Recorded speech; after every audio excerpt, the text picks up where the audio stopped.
Hello everyone, ఈ రోజు మార్కెట్లో మనం లైవ్ ట్రేడింగ్ చేసాము అండ్ లైవ్లో ఇంట్రెస్ట్ కూడా తీసుకున్నాము. మన ప్రీమియం మెంబర్స్ వచ్చేసి నియర్లీ 5 lakhs బుక్ చేశారు. విత్ ప్రూఫ్స్తో చూపిస్తాను మీకు క్లారిటీగా. ఇక్కడ చూడండి, మార్నింగ్ 10:43కి bank Nifty 47,800 call option buy చేశారు. సో నియర్లీ 1100 ప్రాఫిట్ని బుక్ చేశారు. అండ్ ఇంకో పర్సన్ చూడండి, మార్నింగ్ 10:53కి bank Nifty Jan third expiry 47,900 put option buy చేశారు.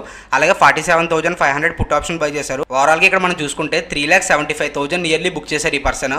అండ్ అగైన్ చూసుకుంటే ఈ పర్సన్ చూడండి, 19కి bank Nifty 47,800 CE call option buy చేశారు. 3,384 రూపీస్ బుక్ చేశారనమాట. అండ్ ఇక్కడ చూడండి, bank Nifty third Jan expiry 47,400 put option buy చేసి మళ్ళీ 20,000 రూపీస్ ప్రాఫిట్ బుక్ చేశారు. అండ్ అగైన్ మళ్ళీ మార్కెట్ క్లోజ్ అయ్యే టైంలో 3:12కి ఓకేనా bank Nifty third Jan expiry 47,700 put option buy చేశారు. సో ఓవరాల్ గా ఈ పర్సన్ వచ్చిన ప్రాఫిట్ వచ్చేసి 5,39,736 రూపీస్ ఈ రోజు బుక్ చేశారనమాట.